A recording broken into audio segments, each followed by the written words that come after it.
Hi everyone, here we are, week 3 of BU 110, Introduction to Business Education. You've made it this far, you're about halfway through, keep up all the great work. So here we are, let's talk about your assignments for week 3. You'll want to read chapter 7 in Mindset, chapter 7 and 8 in New Beginnings, and sections R and MLA in your writer's reference. So this week there will be no discussion forum. There won't be any need to post by Thursday or to respond by your peers by Sunday. I want you all to focus on some of the other assignments this week. So one big assignment will be your mindset response question, which will be due Sunday by midnight. You'll want to go into Moodle and click on the assignment in order to see the questions that I want you to respond to. Of course, I want this paper MLA formatted. I want you all to use complete sentences. I also want you to incorporate in an in-text citation. And if you're citing a source, that means you must have a works cited page as well. With this assignment, what you're going to do is I'm going to introduce you all to a writing resource that is free and available to all undergraduate students at Baker University. It is called Grammarly. I'm going to put the instructions of how you will sign up for Grammarly.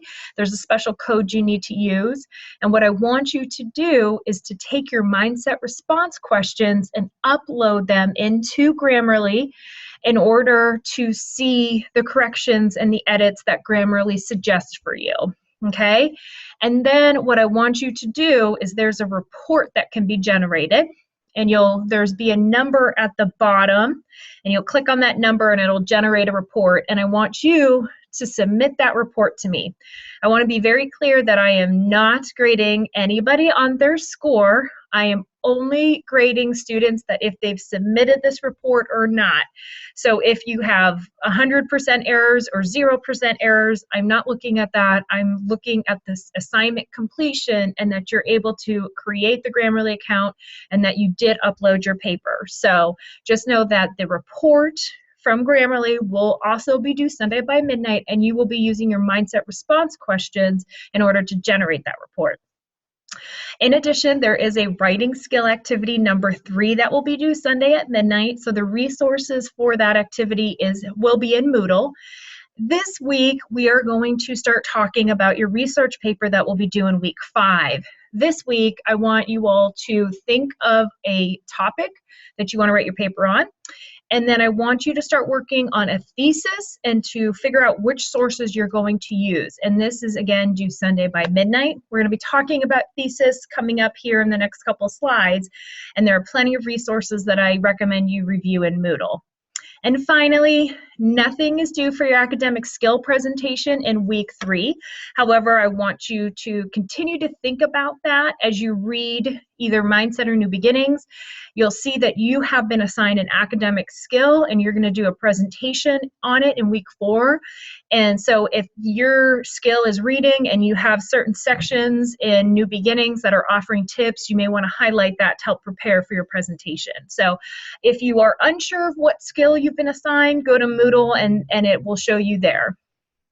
Okay, so please email or call if you have any issues with the assignments this week. Here, I just want to talk a little bit about the research paper that will be due week 5. Again, this will be due Sunday of week 5, so you have plenty of time. The final paper will be 3 to 4 pages, and everything will be MLA formatted, so double-spaced. I do want 2 academic sources for this paper. A lot of students use the text, either Dweck's book or New Beginnings. Of course, I would encourage you to also think outside the box and to think about some credible and reputable sources, maybe outside of the class text. But of course, you can use the class text for your academic sources for this paper. As I'm sure you will imagine, I want in-text citations and a works cited page for this paper. And the topic must relate to the course. So there is a list of research paper ideas in Moodle under week 3 assignments. It's a list of what students have completed in the past. So about fixed mindset and parenting, about growth mindset in the military, anything that has to do with academic skills or being an adult learner or stress management or time management. So please take a look, and if you are unsure, then please reach out to me and I can hopefully help narrow down your choices. The paper will be written in third person, so that means without using you or I, and we are going to have assignments in week 3 and week 4 that will help you prepare to write that paper. Okay, so moving forward, let's talk about a thesis statement. So a thesis statement is really crucial to research papers, and it takes time, and it is a skill when students need to create this. And so here are some nice little tips that I want you to think about as you are creating your thesis statement this week. It is a statement that tells the reader what you're going to write about. So I should read that statement and know pretty much generally what you're going to talk about in your paper. So if you say that you're going to be talking about fixed mindset in parenting, then when I read your paper, I probably don't want to see anything about, how important it is to be an adult learner and manage your time. Okay, so you want to make sure that I know exactly what you're talking about. It really is the roadmap for your paper. So everything in your thesis statement is going to be told in your paper. And it's really more of an interpretation of a question or subject, not it's the subject itself. So when I say research, then a lot of students think that it's just fact-based and that they're just simply giving me a black and white answer. But actually a thesis statement makes a claim that other people might dispute. And so it usually is a single sentence, can be found in the first paragraph, generally towards the end of the first paragraph, but that's not a rule. And that it actually requires you, the writer, to critically think about the topic before you write. So it doesn't come as easy as you want it to. So I want you to really think hard about it. Some other things about how to create a strong thesis statement is, do you answer the question, meaning are you hitting all of the assignment requirements? So you might want to reread the assignment after you create your thesis to make sure that you are on task. Then you want to ask yourself after you've created your thesis, have I taken a position that others might challenge or oppose? Then that's good. Your thesis statement should be more than just facts. Then you want to see if it's specific enough. A lot of students like to use terms such as good or well or important, but I would challenge you to be a little bit more specific. You want to see if your thesis passes the so what test. So will your reader be interested in your thesis statement? And for number 5 there, does my essay support my thesis specifically? So just meaning that after you've written the rest of your paper, does everything tie back to your thesis? If not, then something needs to be adjusted. And then, is your thesis complete? So I want to read it and just think that I can answer the how and why questions just by reading your thesis statement. Again, I would encourage you to go back into Moodle and look under the thesis resources. There's some nice little resources that help tie up what a thesis is. So best of luck with that. Avoiding plagiarism. As we're going to start creating and looking for sources to write your research paper, here are some nice tips to avoid plagiarism. You want to keep track of your sources and understand the context of each source before you cite it. So you don't want to just read one paragraph and then think that you know exactly what the narrator or the writer is talking about. You want to make sure that, thinking of context, that everything makes sense. Plan ahead. Students who plan ahead and do a little bit of research in the week's advance are usually the most successful. And I highly encourage that you don't cut and paste parts of articles or websites directly into your paper. It is always just a quick and easy, sometimes it just makes it harder to change the words later. So if you're cutting and pasting, I really would rather you adjust the words before you paste it in so that they are your own words and not somebody else's words. And some students, what they do to avoid plagiarism is to keep notes separate for each source. So if you're using New Beginnings, then this is the information from this text, and then here's all the information that I want to use from Dweck's book. So 2 separate areas.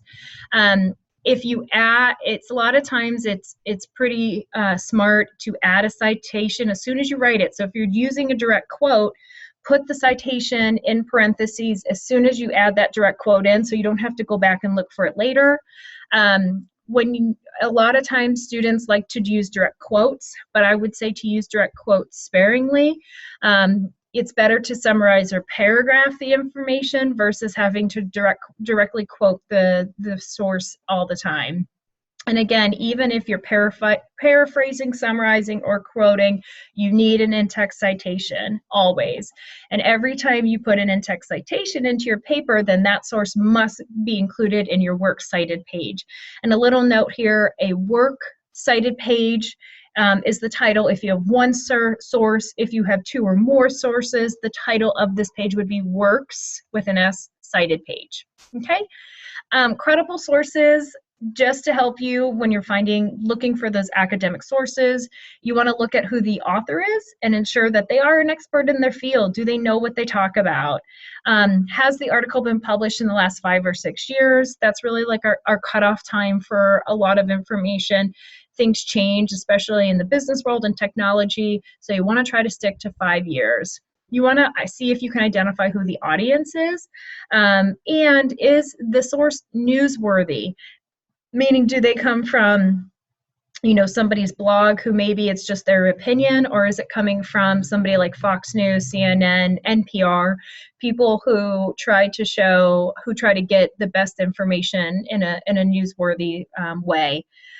Sometimes there are bias in articles or on websites, and so it's important that you identify that so that you can be sure that that bias isn't being translated into your paper. And then another quick way to see if something is credible is if there is a works cited or bibliography at the end of the article. Then you know that that author was using other sources or other credible sources to support their claim, and more than likely they're writing a quality, credible, or academic source for you to use.